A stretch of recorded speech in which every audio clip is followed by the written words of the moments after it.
All right. All right.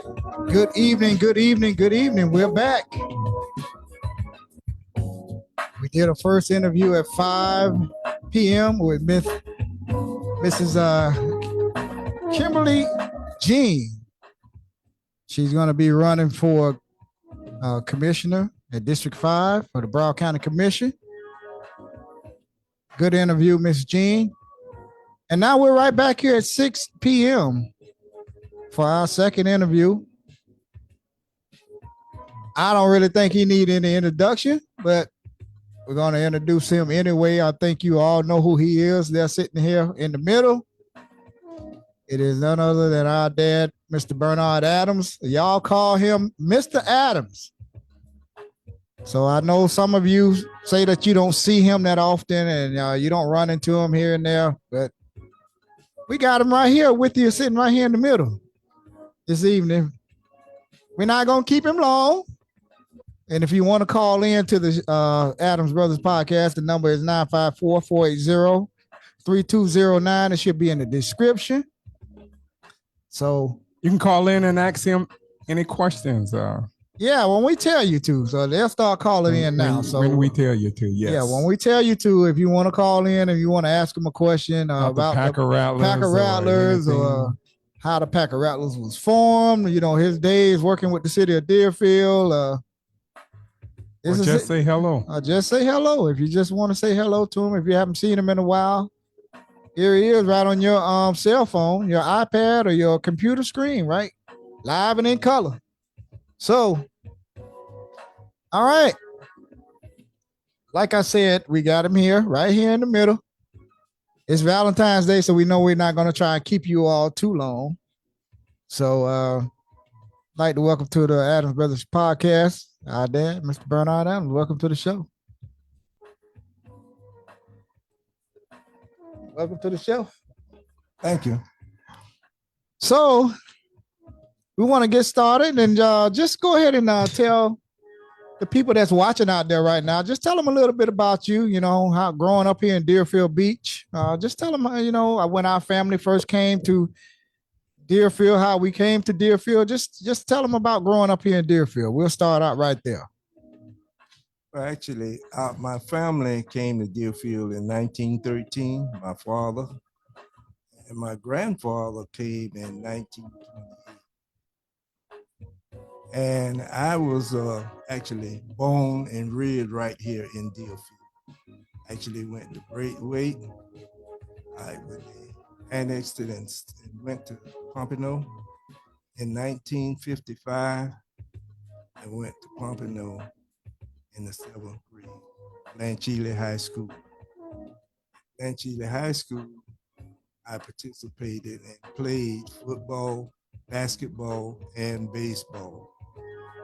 Graduated in 1960 and entered Edward Waters College for 2.5 years, majored in psychology and physical education.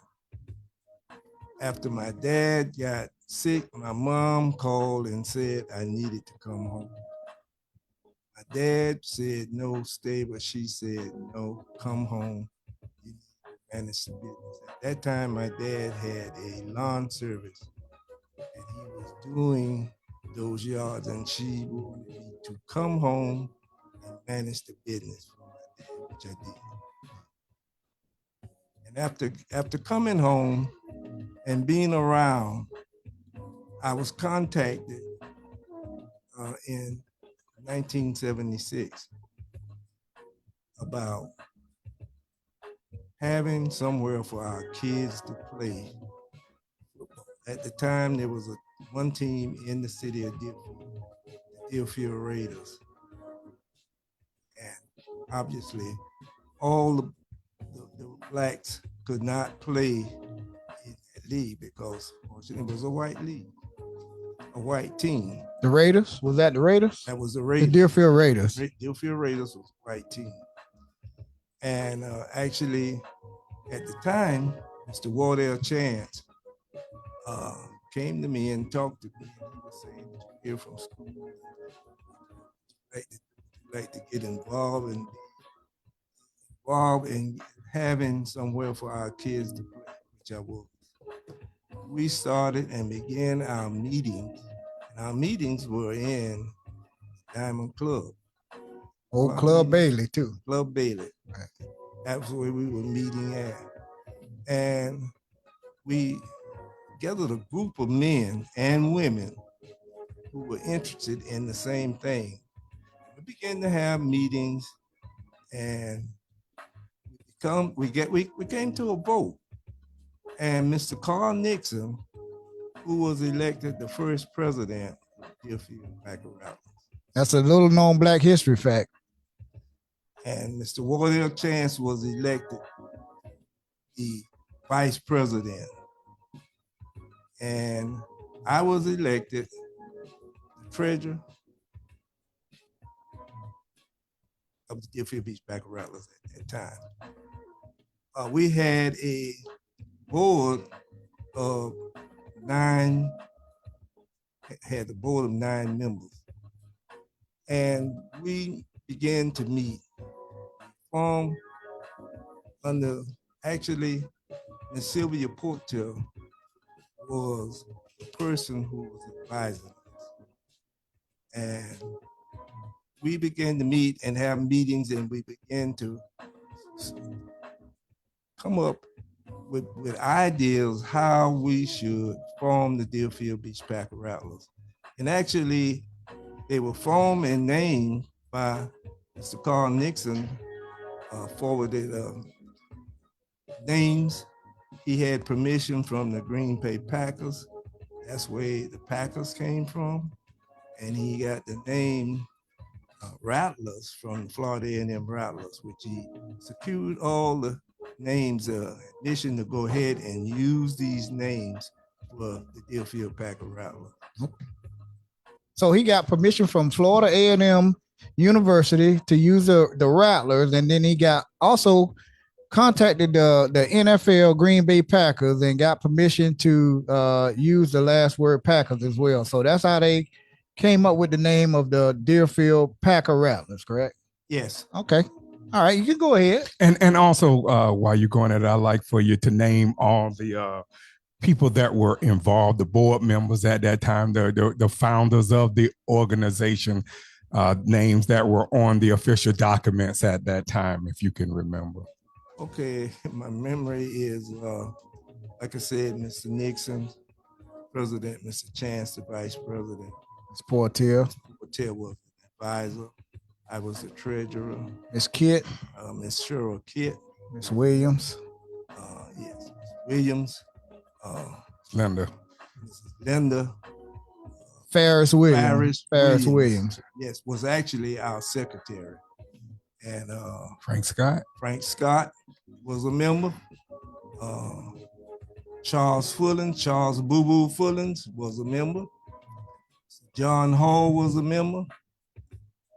Mr. Calvin McCoy was the business manager. Was Willie Neal in there at the time? Willie Neal was a coach. He was not a He was a coach. Okay. Member. He was not a board. Okay. Not a board member. And somebody. But we'll think about it. Yeah, we'll think about it. But that's how the Deerfield Packer Rattler was formed. I know Cheryl Kitt. And Cheryl Kitt. Yeah, we named Cheryl Kitt. Yeah. Yes. But okay, go ahead on. Yeah, I know you were saying you were you know how we got the name of the Deerfield Packer Rattlers, and you can start back from there. Yeah, we got the name, and we applied for membership in the Gold Coast Conference, and we were actually the youngest team in that conference. We began play with 3 football teams and 3 cheerleading teams. And I remember Mr. Calvin McCoy was the 8-pound coach.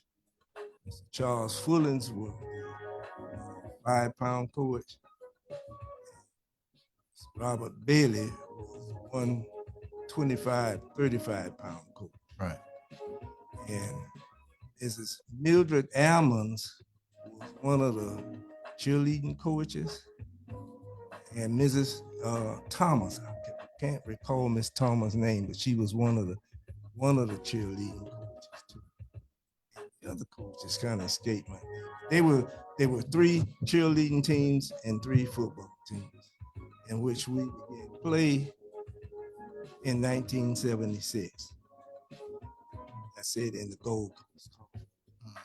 And that first year, we took some beating, but we knew we were going to get better. And when we had a roster of 35 kids per team, and actually we had overflows. And eventually, that second year, we came up with a C team. We had an A, B, C team, an A, B team, which was our second team, because the amount of kids that we had come out play with the Deerfield Beach Packer Rattlers. And that team play on Friday nights. Games will start at 7 o'clock. There'll be 2 games on Friday night and 3 games on Saturday. And that was the beginning of the Deerfield Beach Packer Rattlers.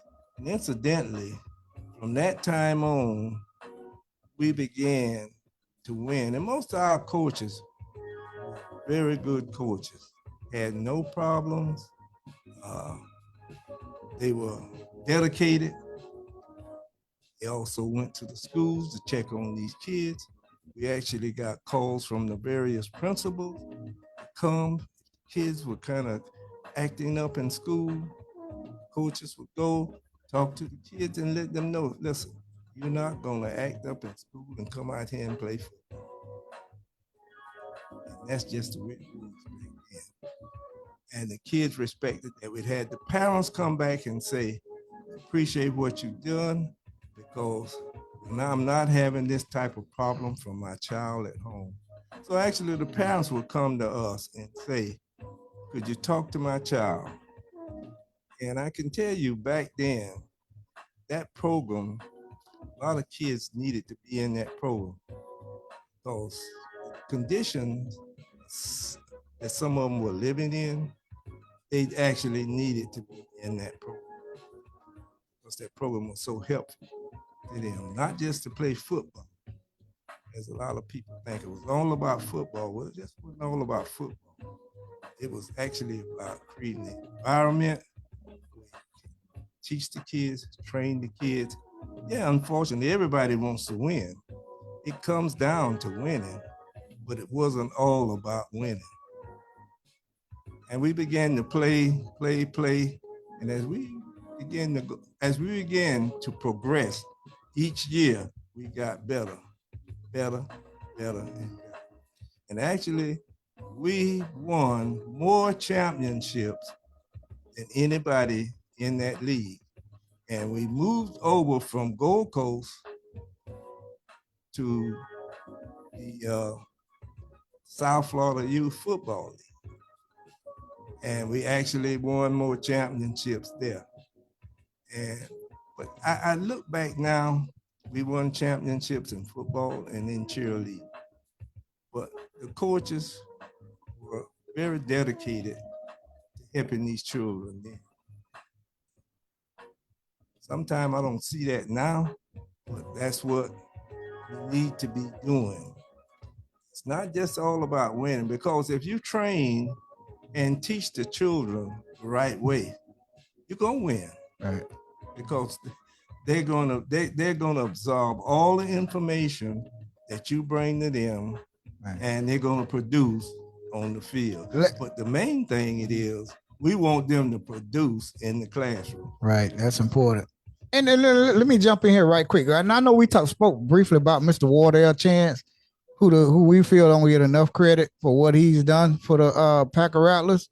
Tell them, remind them how we as young kids back in the 70s and into the 80s, how we used to get to the football games. We used to go to the football. Mr. Wardell Chance used to put us on the back of his business dump truck and take us to the games. And I know you can remember that. So could you elaborate a little bit on that? Yeah, Mr. Wardell Chance would use his business truck to transport the football teams to the various games. And he would ask parents to transport the cheerleaders to the football. And this went on for a long time. So we began to go, and I'd like to thank actually First Zion Missionary Baptist Church, Bible Way Temple, St. Paul AME Church. Mr. Ted McCoy was one of our drivers.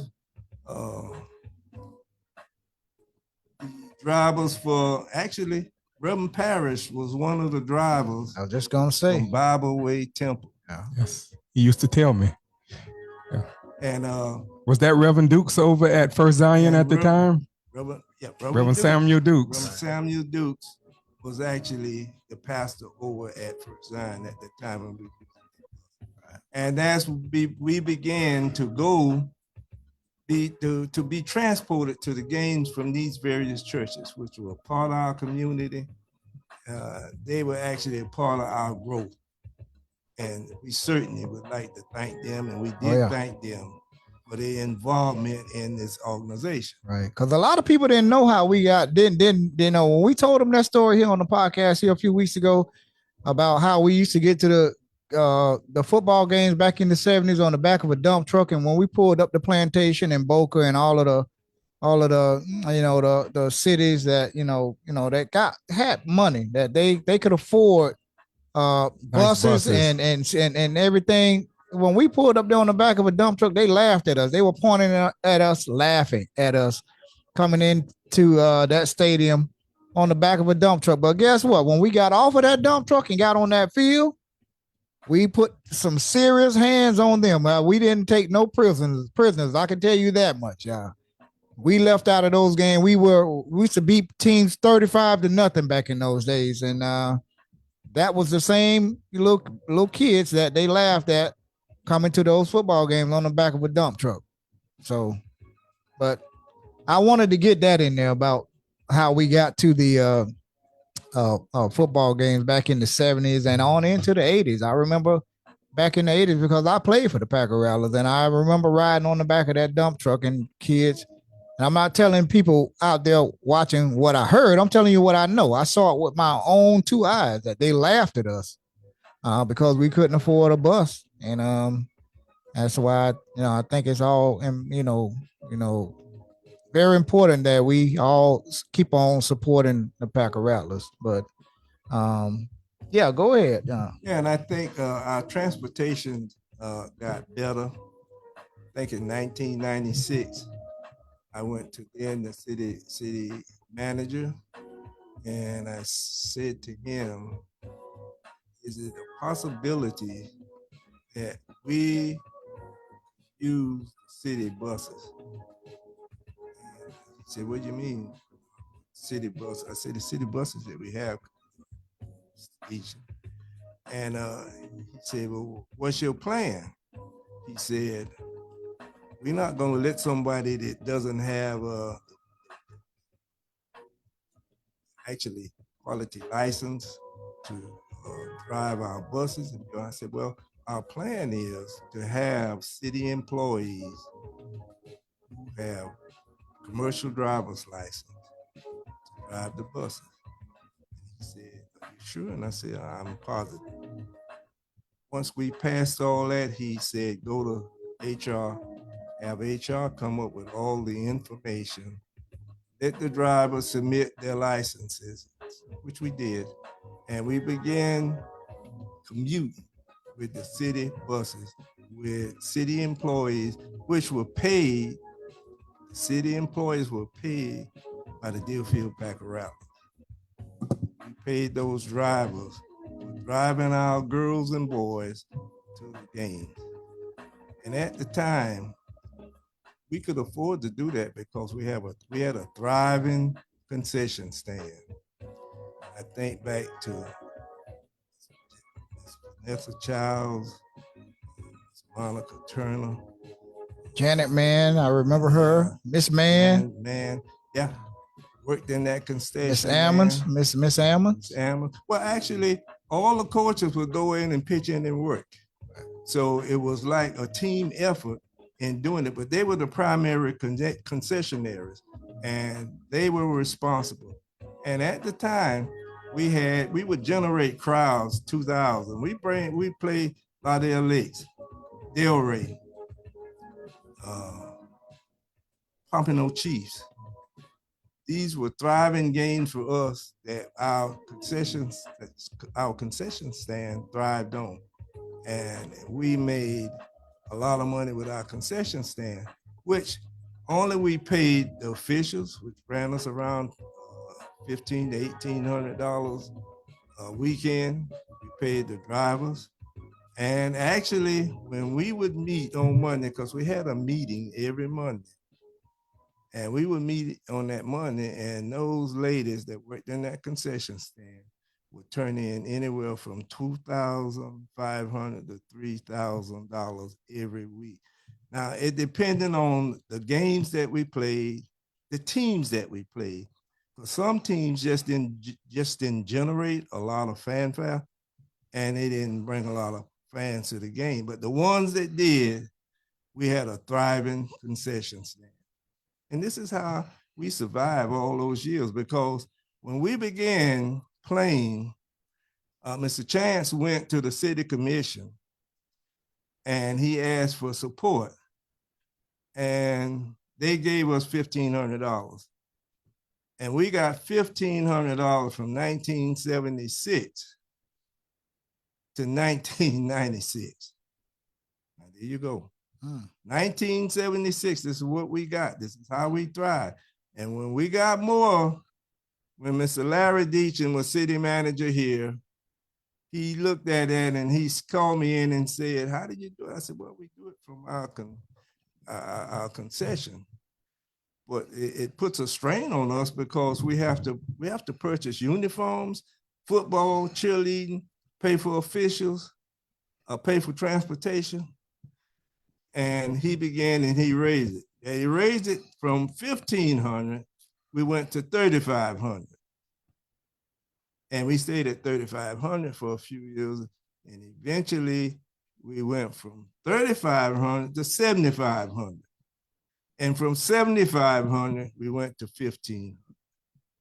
Back down to 1,500. 15,000. 15,000, okay. 7,500 to 15,000. And when I resigned in 2008, we were getting $15,000 from the city. And that was in 2008. 2008. 15,000.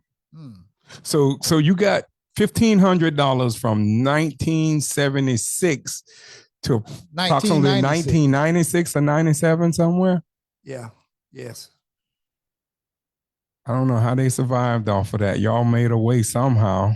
That wasn't a lot of money. The concession stand was thriving back then, so I guess that $1,500 back then was sufficient. But thank God Larry Deachin came along and he saw that that $1,500 needed to be increased. It stayed at $1,500 from what 76 to 96. Yes, for 20 years. LaWanda Pack says Cathedral also stepped in also. Yeah. And Cathedral did. Yeah, Cathedral Church of God. Yeah. Yeah. And before we move on with that right there, Robin Lilly said, I want to ask Mr. Adams how you guys' achievements made him feel, and did he expect his sons to be so knowledgeable in the areas of community and government like you are? So Robin wants to know how you feel about our achievements and how it made you feel. Well, I feel, I'm honored to have you all as my sons, but then what I've always preached is community involvement. And I've always said, please do not go out and embarrass this family. Yes, always. Always be productive in the community. And that's what you've gone out and done. All right.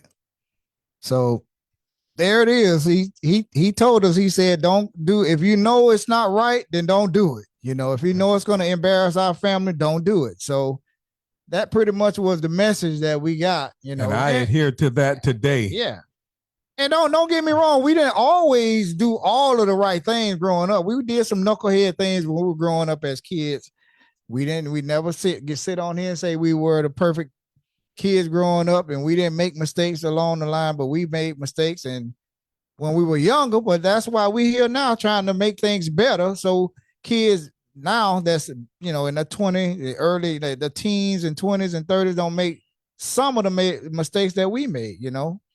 All of us, everybody here and sitting out there in Facebook land, we've all done something we should have went to jail for, but thank God that we didn't, you know. So God's grace and mercy saved us. Yeah, we all did some knucklehead things that when you're young. So I like to highlight. But yeah, go ahead. Tell them anything you want to know. Highlight, because in having a good organization, you have to have a good staff. And I had a good staff during my term out there with the Rattlers. You know, I thank Miss LaWanda Berry Pack, who was there every day, and she had a list that she went around, and she had that list who was eligible to coach. If you weren't on that list, you weren't coaching.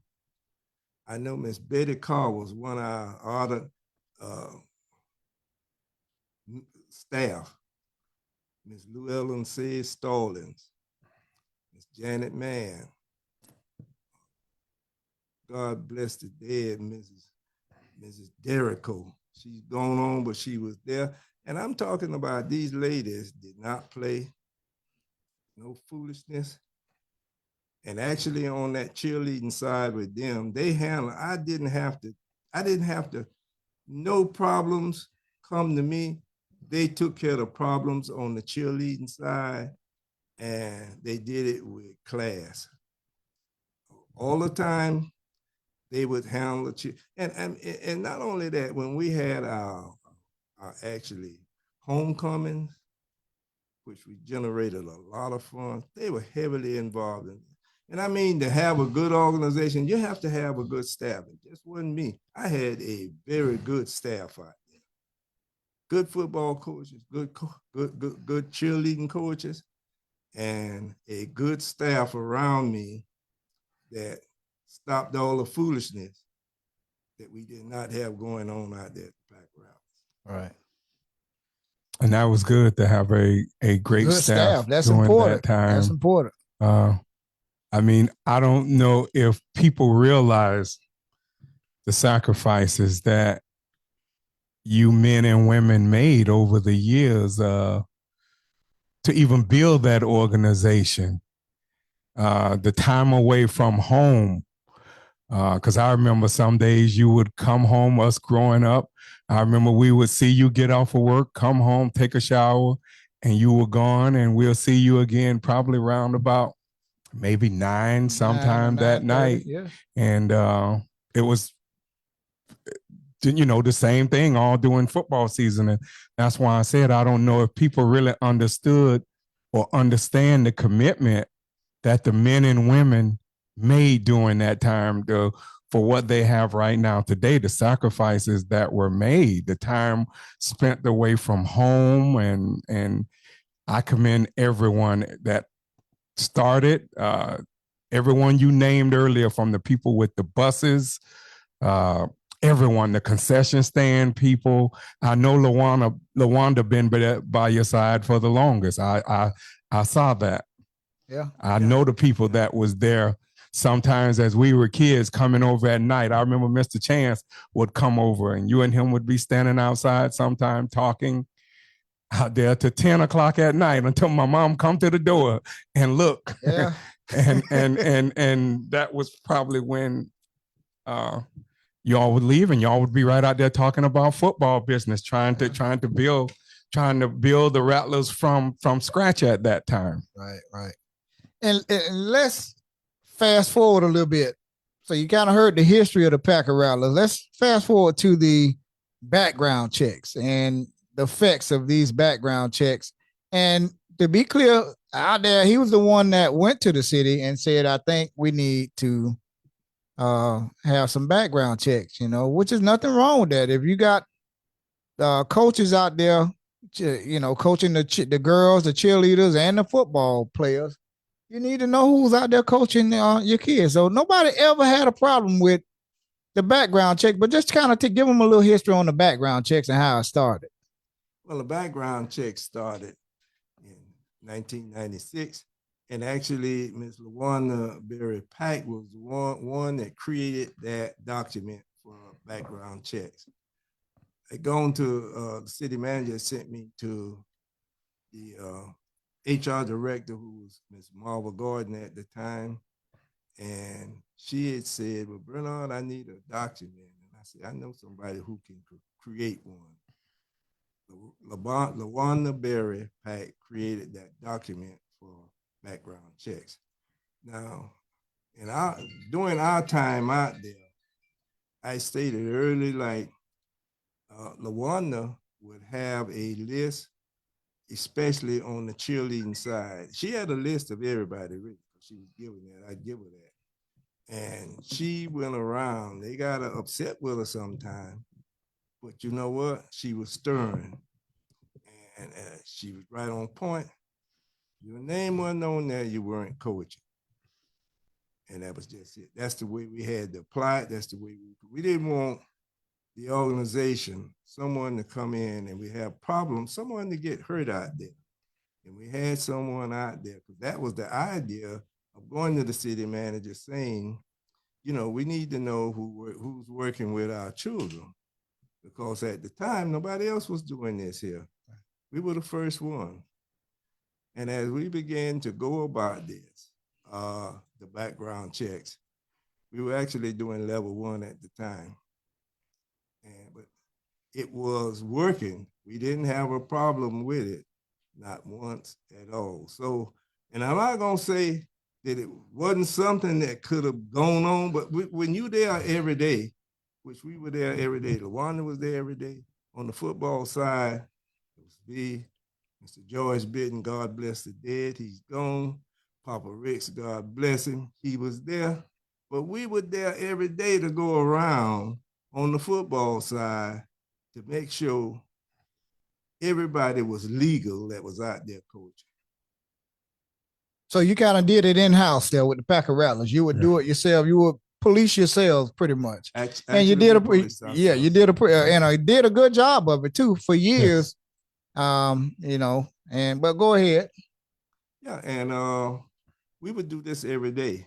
And actually, the same thing would happen when I resigned. Actually, in 2008,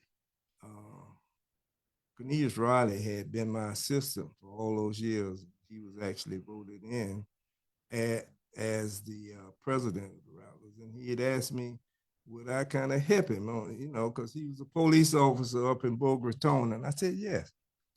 And the same thing would apply, because he would actually have me present the names over to Blaze Leone over in Parks and Recreation of all the candidates for coaching and their background checks. And he would bring them back to me. I would give them to Cornelius Riley, who was a police officer, and he actually was, scrutinize them, and he would say, this person can't. And I mean, they got upset with him. But the man being a police officer, he was right on point with everything, as we had been doing it all the time. And somewhere down the line, after Cornelius Riley was voted out and Mr. Ellis Benefield was voted in, there was a problem with the background checks. And I think this got us where we are right now. To the level 2. To the level 2, which some of the coaches had come to me and said that they thought favoritism was going on out there. They were having someone take the background check, pass the background check, that had no intentions of coaching, and it would pass the badge to someone who could not pass the background check. So I immediately went to the president, who was Alex Deerfield at the time. And Alex told me, Mr. Adams, I don't know anything about this. Well, you need to check into it, because I'm trying to keep these guys, keep this stuff in-house, but I don't know. These guys are threatening to go to the city manager, which they did. They went to the city manager, Mr. Burgess Hanson.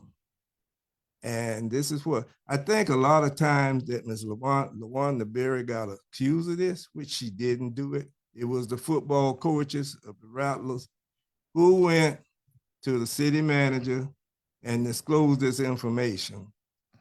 And at the time he called me in, I remember him calling me in with Mr. Ben Preston. At the time, that's who was the commissioner, and asking me would I consider coaching the Rattlers again, and not coaching, but being the president of the Rattlers again. And I said, no, I've done my time out there, but I'm willing to assist any way I can. And he disclosed to me that the coaches had come to him and told him that they were passing badges out there, and they were thinking about going to another level, which it didn't happen at that time, but eventually it did happen. They went to a level 2. Now, that brings us to the level 2, which we are right now. Right now today. Which we did have an appeals board, which Ms. Philpott, God bless the dead, Mr. Lamar Mack, they was on there, and former commissioner Marty Popelski were 3 on that bill. And I didn't really see anything that they did egregious. They were fair, I thought they was, because I wasn't in there on all their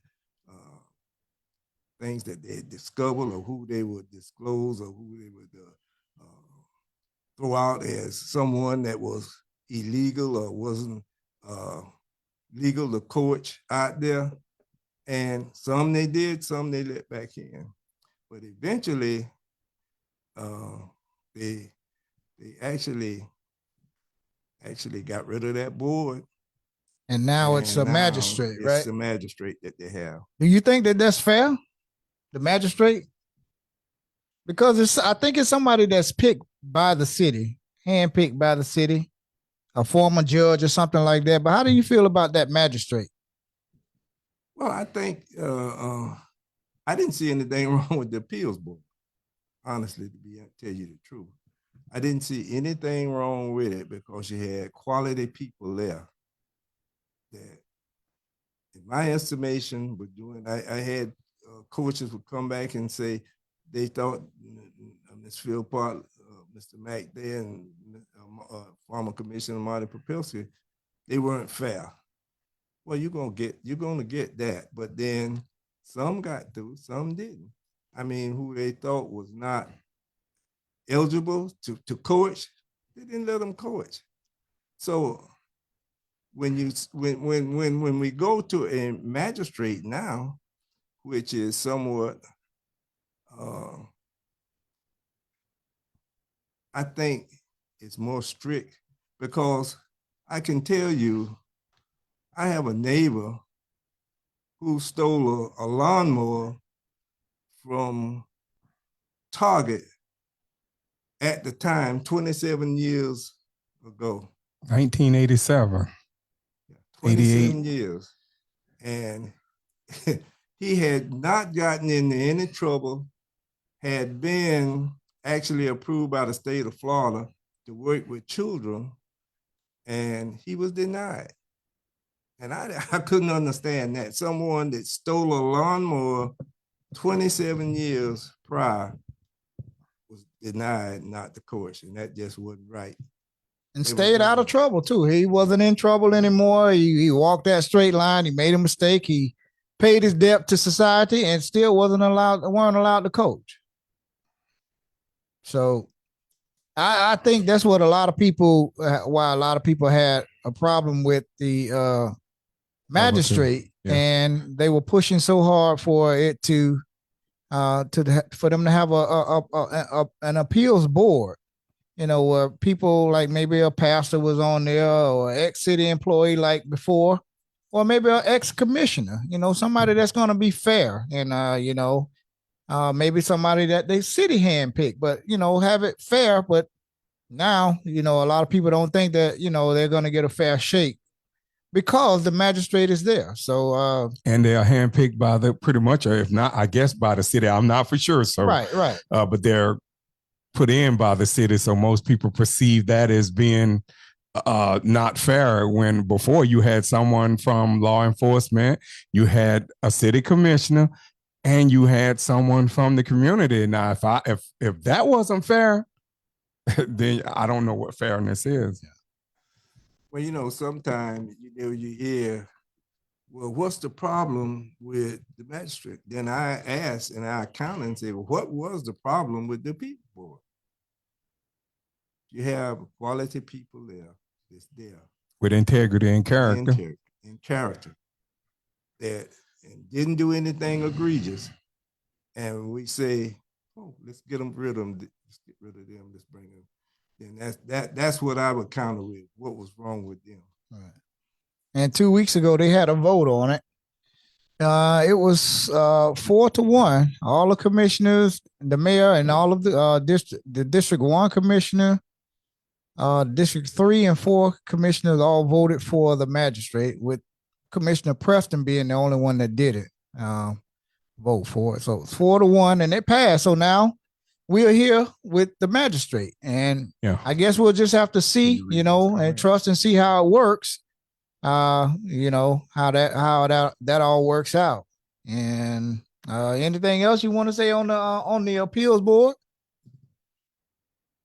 No, I don't have anything else to say. I'm just hopefully that some of the men and women that at some point in time that were actually denied, that they reapply, and at some point in time, based on whatever act that they committed, they may be able to coach again. Yeah. LaWanda Berry said last week that a lot of people wasn't following up when they do the background checks.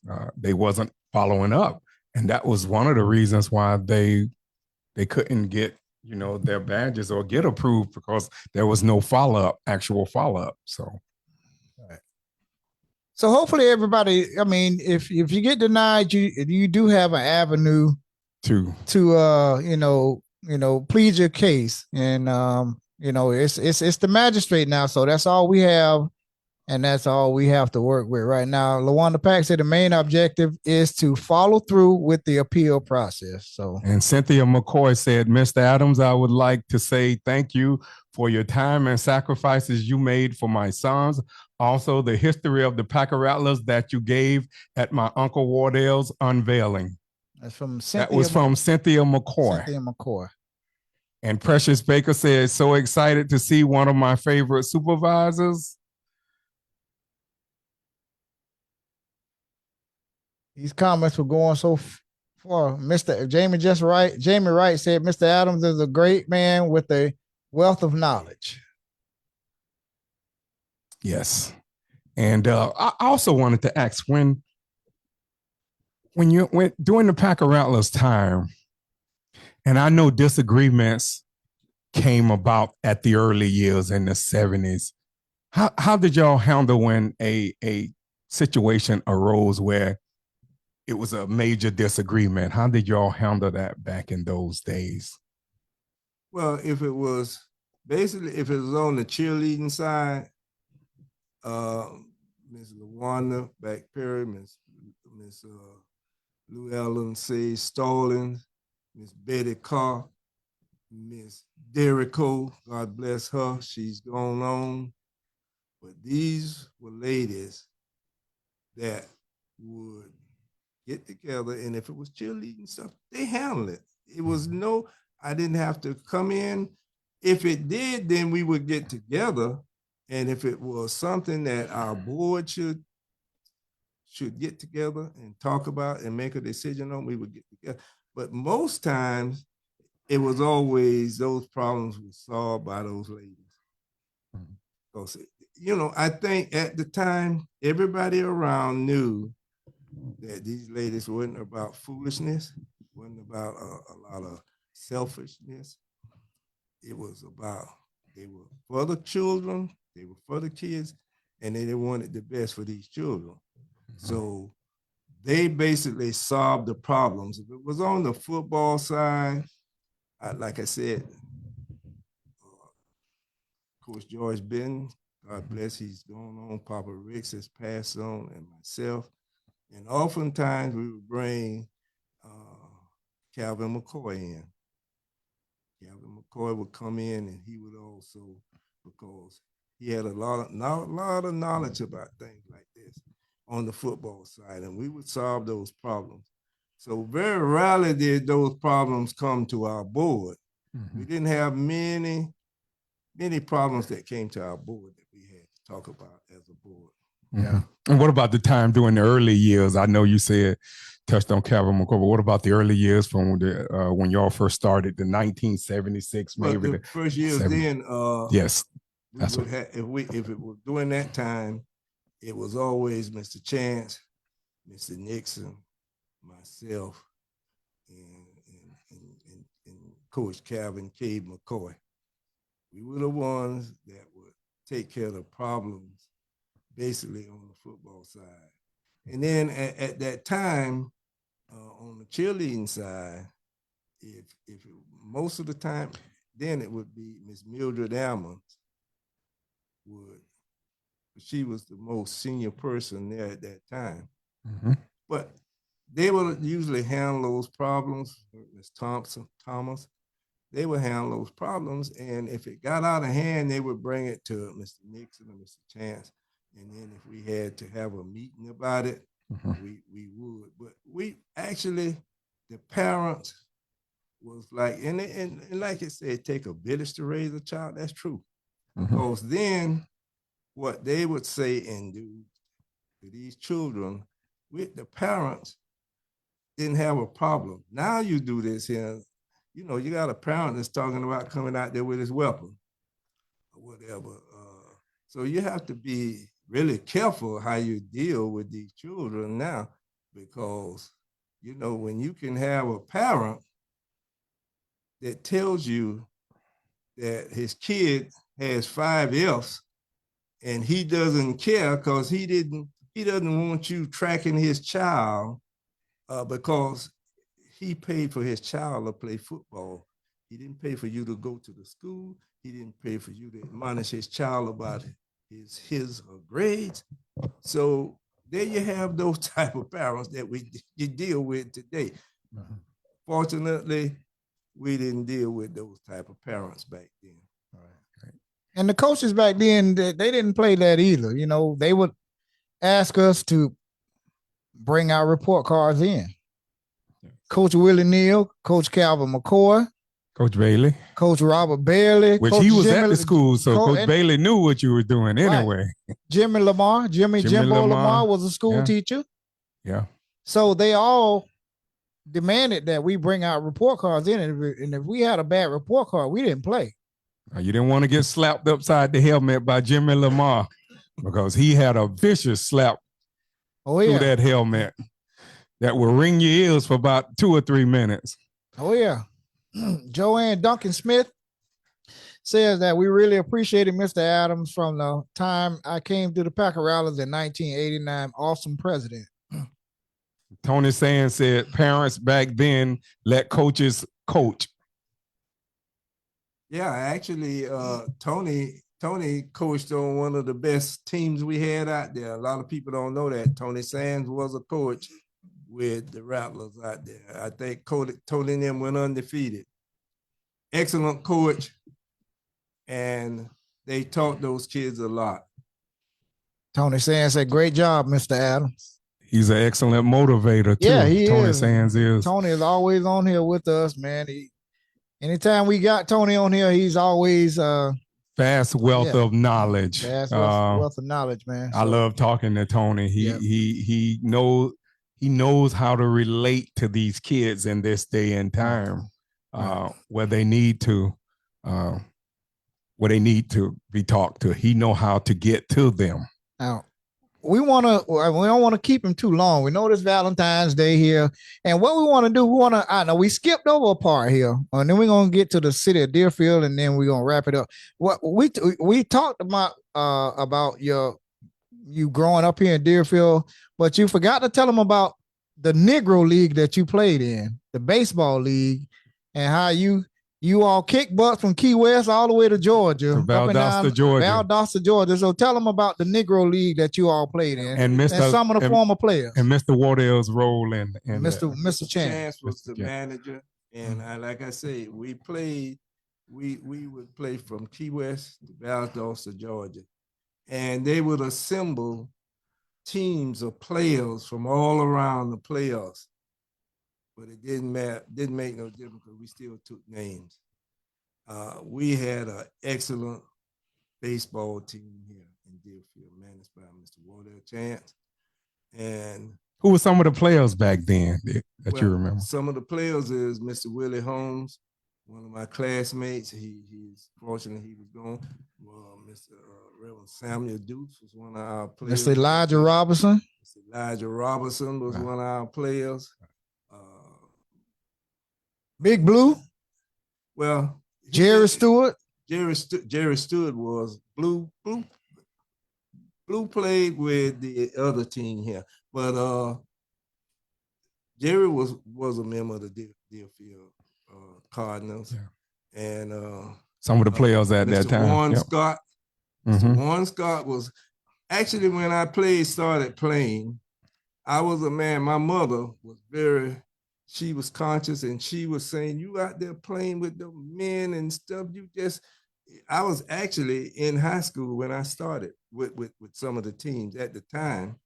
And my dad said, who had been playing baseball early, she said, let that boy play. He's going to play. And I played. But back then, I played with a gentleman named Mr. Warren Scott. I played with a gentleman named Mr. Willie West. Mr. Willie West was a man that I played with, that he came along at the wrong time. Phenomenal pitcher, and someone who had been in later years, there's no way he would not have played in the major leagues. Outstanding talent. Mr. Robert Lee Carpenter, these were men that I'm 16, 17 years old. These get men 35, 40, 41, 42 years of age. But I played with them. And actually, we went, these were the early years, the years that Mr. Chance had it, I most or less played. I tell you, one of the talented young men that I played with during that time was my classmate, Mr. Willie Holmes, Mr. Frank Scott from right here in Deerfield. Outstanding athlete. Outstanding. I played first base. Outstanding athlete that I played with. We played with the Deerfield Cardinals. Yes, and tell the people about you being inducted into the. I was inducted into the Negro Baseball League, and I have a plaque for all that there that I was in, because the Negro League Baseball Hall of Fame. Negro League Baseball Hall of Fame, I was inducted into as being one of the African Americans that was inducted into that league. There's a little known Black History fact right there. Since it's Black History Month, there's a little known Black History fact right there, right from his mouth. Yes.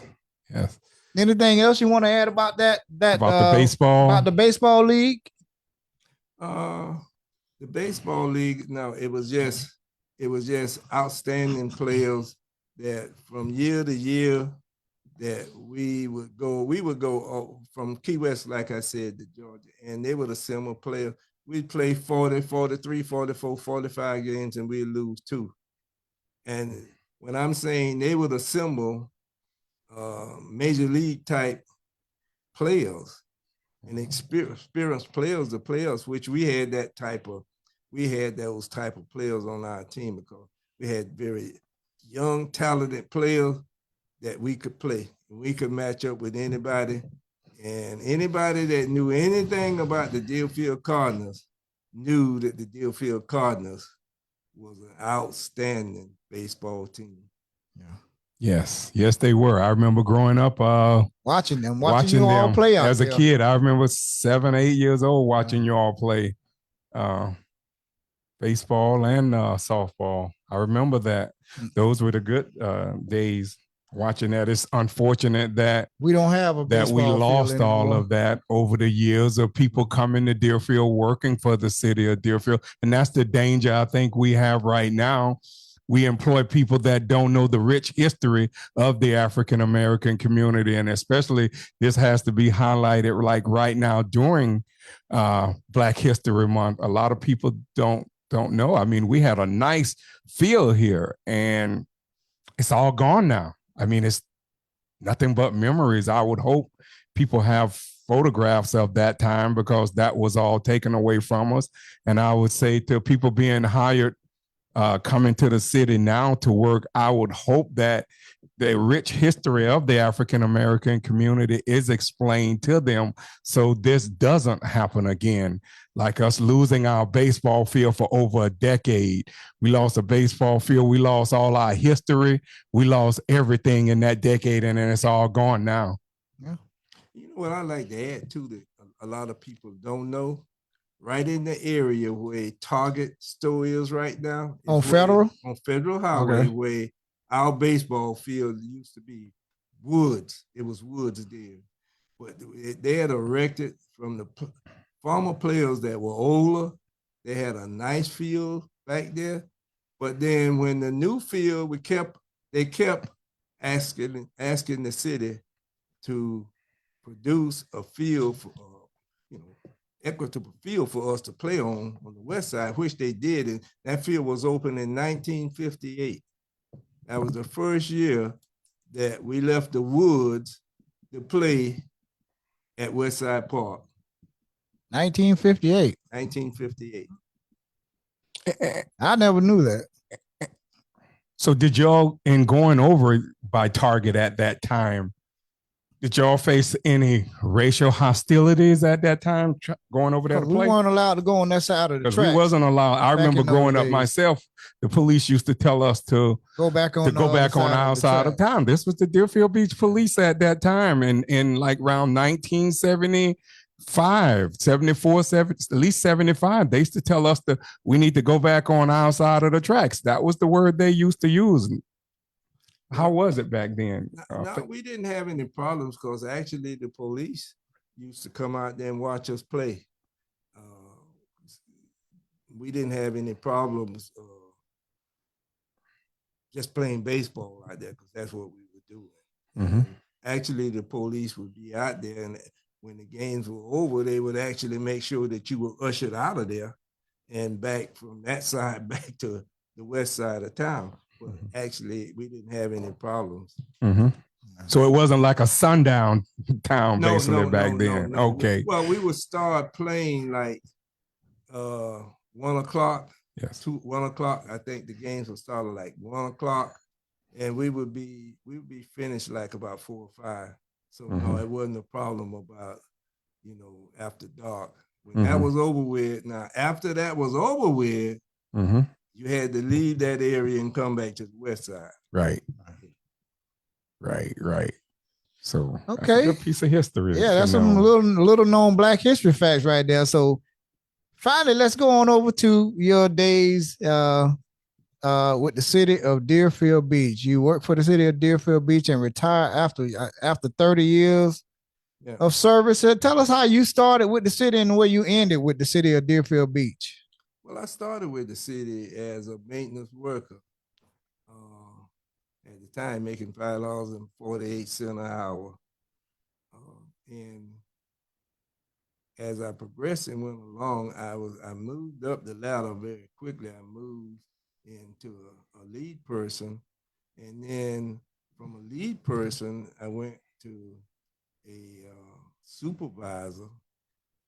And from a supervisor, I went to a manager.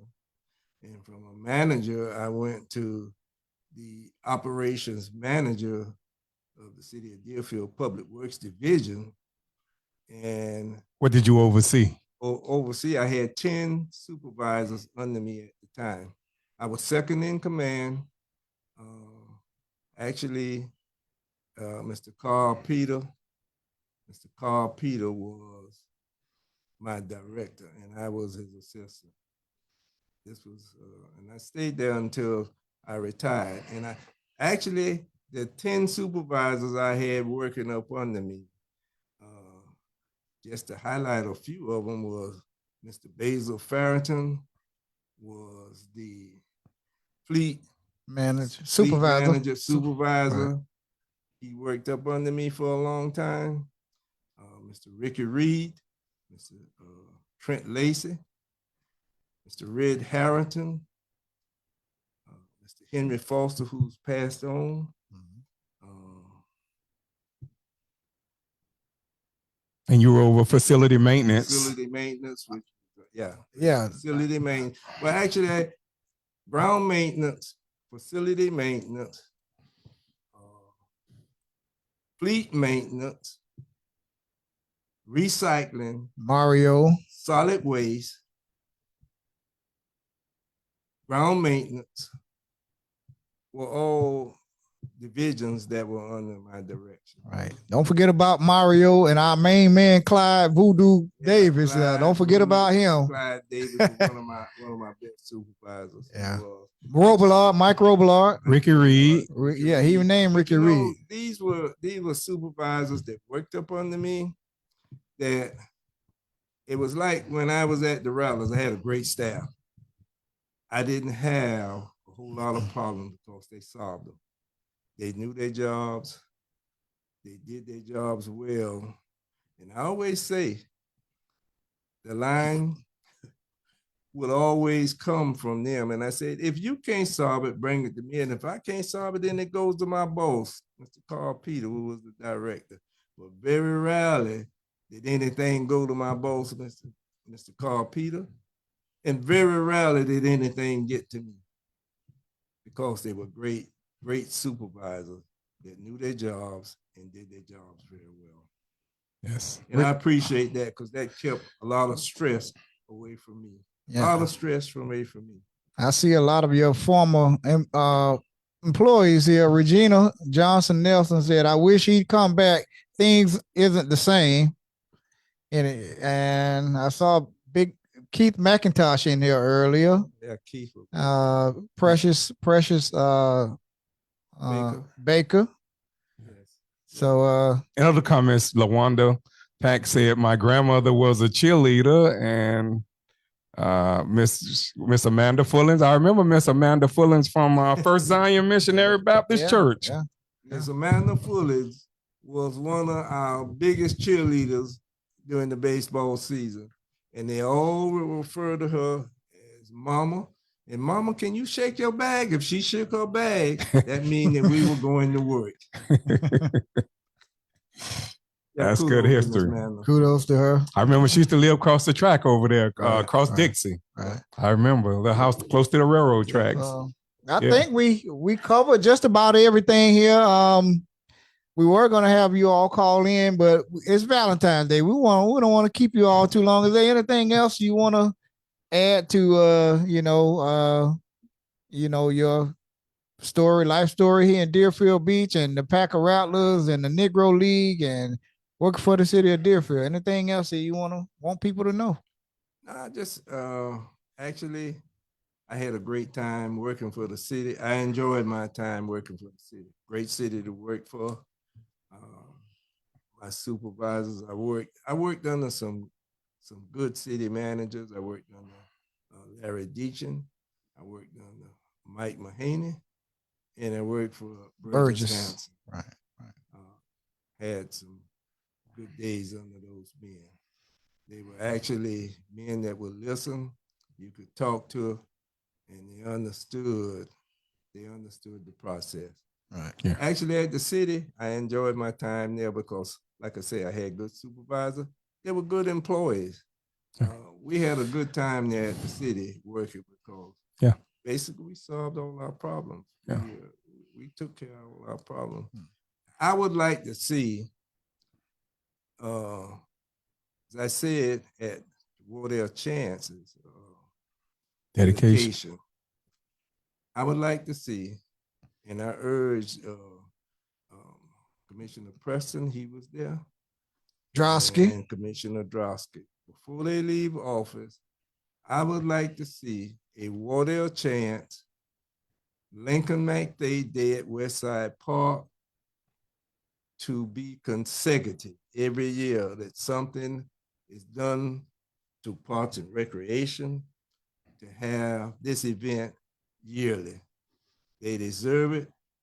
They were starlights in our community, and they deserve for their names to, and their families to see, not only see, but to experience some of the things that they have done and to be recognized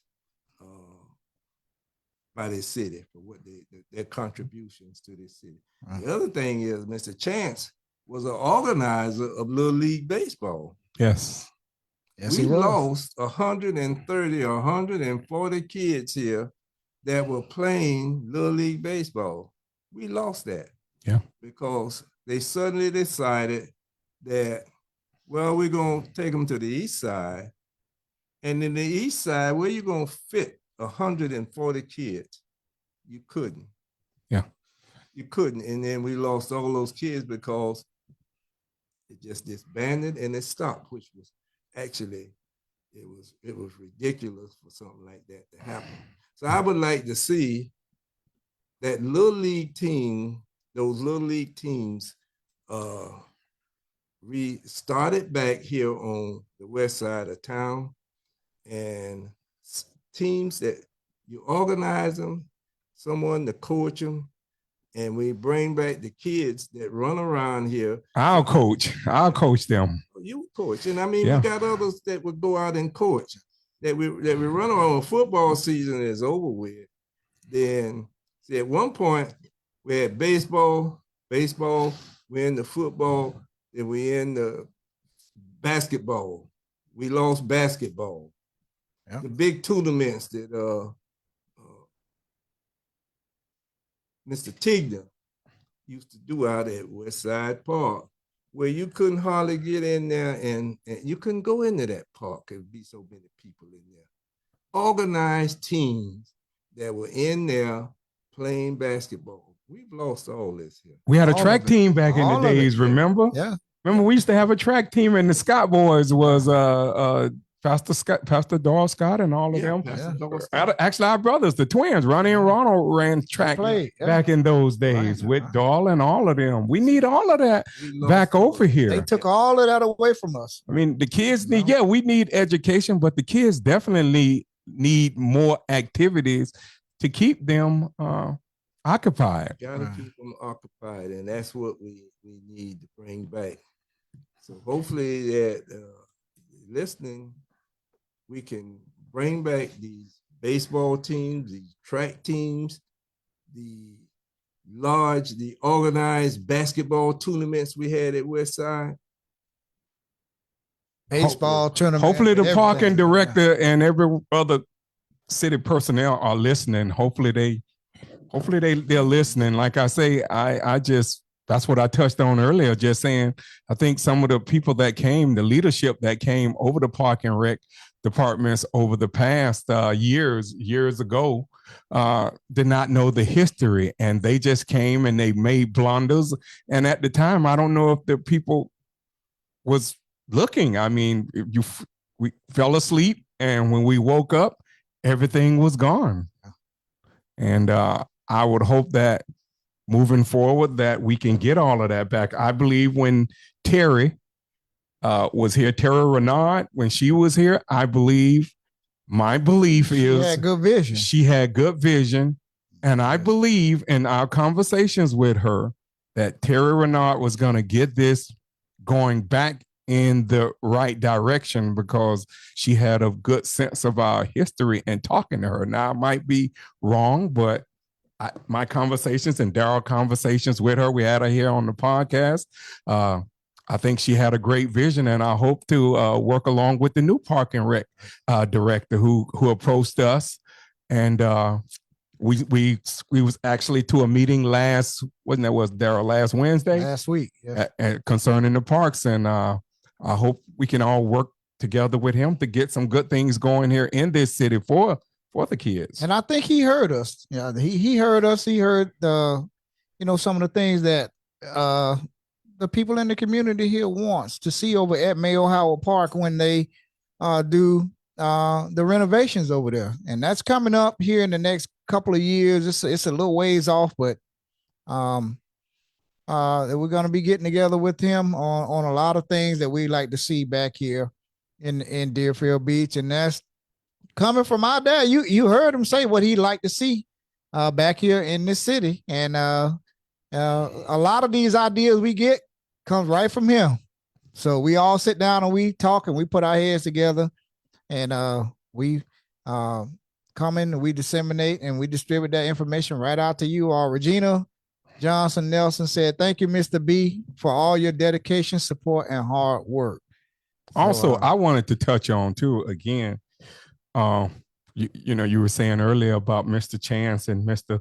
Lincoln McDay. I remember Papa McDay coming through in his station wagon with his loudspeaker, but I would also like to see something more for Mr. Chance. I believe that man's legacy deserves more than that plaque. And I'm not taking no shot at nobody at the city, and I would hope no one don't take this the wrong way, but Mr. Wardell Chance deserved more than that plaque that we saw out there that day. I believe Mr. Chance deserves something like a statue erected out to that park, and I would like to see something of that nature put up.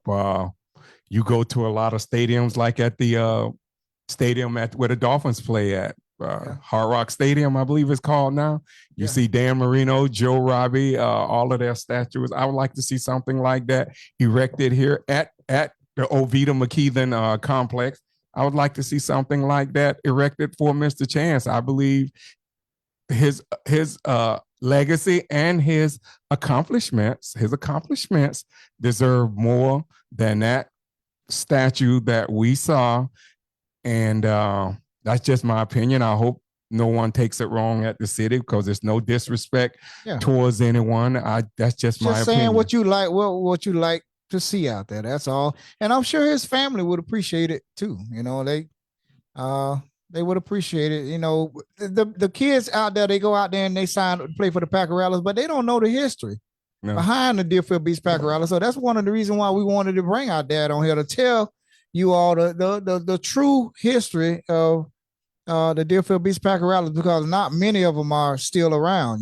So we hope that you all learn something from hearing it from one of the original people that helped put together the Deerfield Beach Packer Rattlers and the Cardinals and they're still around, man. They still around. I wish the younger people of today could see the Eugene Big Blue Hope, the Jerry Stewarts, the Gator,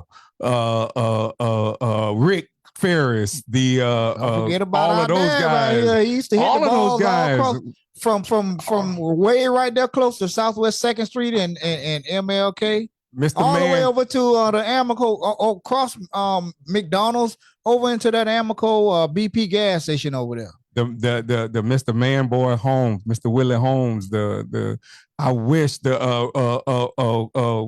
what his name, Hell Power brother, Scotty Miller, all those guys. I just wish the young people was able to see the baseball, and I guarantee you, if they saw baseball back in them days, if they would have been able to at least have an opportunity to see those guys play, they would want baseball back here. They would be few to be just like those guys, and like my dad is, just like all of them. They would be feud just as much feud as they are right now with football.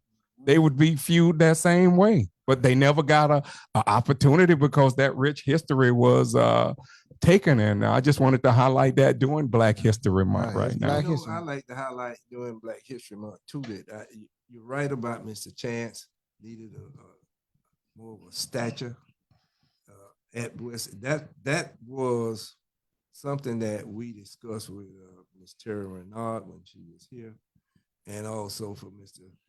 God bless the dead, Lamar passed away. And I know had Lamar not passed away, that would have been unacceptable for what they erected out there for his father at the baseball field. But see, young folks need to know the beach that you're able to go to now, Mr. McThay was a person that got the bus, drove us to the beach, and integrated that beach at Deerfield Beach. Now that's a bit of history that a lot of you all don't know, but he was the one that did that. It was a whites only beach at one You time. weren't able I to go saw over the there and swim history at of it. Deerfield Beach back in what year was that? Oh, this was, I mean, I was just back from college. So you talking about 1960. 1960. And a little below 58, 59, somewhere in there, Yeah. where he would go through, and it was only a little patch that the blacks could go to, and you had to stay in that area. Mm-hmm. You had to stay in that area until he got a bus load. He drove that bus down to that beach, and they say, this beach is belonging to all of us, and this is what we go do. Yeah. And we just basically out of school, and so we went down there, and that's what happened. Mm-hmm. So this is a bit of history that Mr. McThay was, many didn't know, was a police officer in this town. Yeah. I saw the picture of him in this community. So he was that, and many times he used to tell me, Adams, I have to sleep with my light on all night. I have to protect my children and my family because the fear of being killed or shot at or whatever, and actually end up resigning from the police force. Yeah, because of threats and stuff. So this is the kind of stuff that Mr. McThay faced during that time. Right. So this is a stalwart person that was very instrumental in the beach being integrated. So it's a bit of history that the young folks here. Yeah, these people don't know. They can go to the beach freely right now, but they don't know at one time you could go over there, but it was only a little stretch of the beach that you can even go to. And if you ventured outside of that little stretch of the beach, you were kicked off of the beach, told not to come over there, and called the N-word and everything else, So again, these are some Black nuggets, history lessons, Black history nuggets and lessons that you're hearing right here from a man that grew up here in Deerfield and still here. So one thing you can't dispute is a fact. There's a fact for you right there. And one other thing, I heard you speak about the first Black police officer. Who was the first Black police officer at the Deerfield Beach Police Department? Mr. Moses Bryant. Mr. Moses Bryant was the first Black police officer in this city. And he was there until I guess they burned a cross in front of his house. Right. And he resigned. They burned a cross in front of Mr. Bryant's house as a policeman. He was a public servant at that time. And those of you who don't know, Mr. Moses Bryant, if you ever in Deerfield Beach, go to Southwest 5th Court and Southwest 2nd Avenue. There's the Bryant house right there. I'm not sure what the house number is right now. They sold the house about 10 years ago, I guess. And but the house is still there. Mr. Moses Bryant, and actually the street is named after him. Yes. Mr. Moses L. Bryant. M.L. Bryant. Right. It's named after him. So that's the house that Mr. Moses Bryant lived in. And like he said, they burned a cross in his front yard. And a lot of people, they wouldn't believe that this happened in Deerfield Beach. But you hearing it from a man that's been here all his life, right here in Deerfield. Left and went to college, and then came back and been here ever since. So if you go back and look at the Adams Brothers Podcast Facebook page, you will see I put Mr. M.L. Bryant's old article taken from the early 1970s, I believe somewhere around 70 or 71, where it talked about Deerfield Blacks planned protests against police brutality. So that was back in the 70s. So that was not too long ago where the police was I mean, like the Gestapo here in Deerfield Beach. So, and Mr. Bryant, who was a former policeman, go back on the Adams Brothers Podcast Facebook page. I put the article up where the protest was planned, and it was led by Mr. Ralph Townsend at that time. And Mr. Thompson, one of the Thompsons, I don't know if it was Mr. Heyman or his brother, one of them was leading the protest because of police brutality. And actually, the article says Mr. M.L. Bryant's son was brutalized by one of the Deerfield Beach police. And Mr. Bryant said in the article, he used to come out and try to calm the neighborhood down, but he wasn't coming out and calm the neighborhood down no more after the police brutally beat his son. So go back and take a look at that on the Adams Brothers Podcast Facebook page. And if you can blow it up, you will see you can actually read a good majority of the article that was from the Fort Lauderdale News from the early 1970s. All right. Yeah, it's actually his son, Bubba, what we call Bubba, Bryant, was beaten with a nightstick. I mean, beaten down with a nightstick. Wow. Not the flap, I'm talking about the long, the baton. baton. Wow. Beaten down with one of those. All right, Trinette Gammon said, "Do y'all remember the ladies softball team, the Firebirds? My mom played for that team. I would love to see that back. I remember so much history unknown. Yeah, the Firebirds. Yeah, I remember that. Now that she said that, that name comes back to me. My mom and my two sisters played out there. Yeah, they all played against each other. They sure did. They played out there back in the days. Softball team. So yeah, it was an excellent. I mean, I remember the days when those ladies played. That park was full because they could play.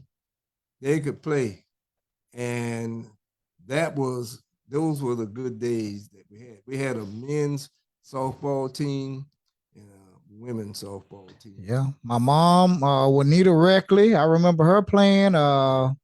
Miss Hilda, I can't remember Hilda's last name, but Miss Hilda, George Benton, wife, ex-wife, Miss Hilda, wife, Miss Ovita, Miss Ovita's sister, right, Angie Store, all of them played out there, played softball out there. So, the one Mama was right. Yeah, her Mama was close playing softball. But yeah, I remember all those women out there. Lucille Anderson, Helen played out there too, didn't she? Yeah. Lucille Anderson was good. I remember all of them out there playing at that time. Louise, Wheezy, Moncur, all of those ladies was playing out there. And Mr. McCoy was the coach out there at the time. The preacher, I can't think his name. He passed here about a year or two ago. He was the coach at the time for some of those ladies at that time. Rich history here in Deerfield. A lot of rich history here. But if you just joining us, we've been, of course, talking about Dawn Bell played out there. Yes, she does. Dawn Bell was very good in high school as a softball player. Yes, she was. Just joining us, we've been talking to our dad, Bernard Adams. He's been here for an hour and a half. So y'all got an hour and a half playback to go back and watch if you missed it. So again, we know it's Valentine's Day, man. If we're gonna give him last thought, anything you want to say before we close out here and for the evening? No, just the things that I highlighted is what I like to see. Right. I think Wayne brought it up, the statue for Mr. Chance and Mr. McDay. The actual day, a day that's set aside every year that's going to recognize and call it Wardell Chance Lincoln McDay Day. I like to see that. And last, I like to see that little league team back here at Deerfield, and I like to see Westside Park filled with those basketball tournaments again. These are things that were in the past that Mr. Johnny Tigner was one of the ones that had those tournaments going.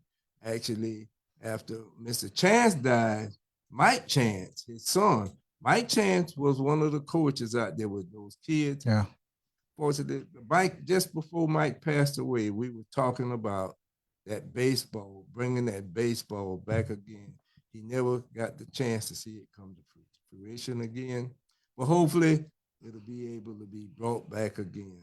And we're gonna stay on them here Yeah, at the definitely. Adams Brothers podcast. We want them to see how them have Wardell Chance and Those Lincoln statues. And we can pay for it in the community. We don't have to wait on the city. Right. We can pay for those statues, Mr. McFay. Set up a GoFundMe. And we can set up something and we can pay for those statues. We got enough people right here in our community where we don't have to depend on the city. We don't have to beg the city. It's enough of us here in this city that can put, and I'll say this, the Adams Brothers podcast will put the first $100 towards absolutely the statues going up for, if that's what I would like to see done for Mr. Chance, especially for Mr. Chance and Mr. McFay too, if possible. Right. So there you have it. If the McFay family and the Chance family, go set up a GoFundMe page or something. Let us know. We'll definitely blast it out here on the Adams Brothers podcast. And we want to see something more out there, statue,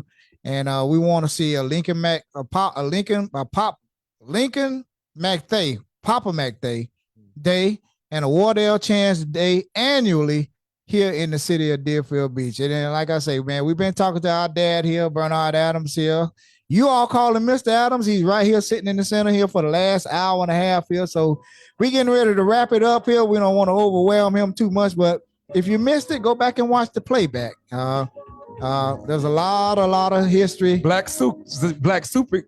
We'll get together. Everybody get together and find out who designed the statues. We will get together, and we want the family of it can get done. Papa McFay and the Chance family to get with us and let us know. Go set up a GoFundMe page. We'll put the first $100 in there for that statue. Okay, so there you have it. We getting ready to wrap it up right here. We want to thank everybody for tuning in to the Adams Brothers podcast.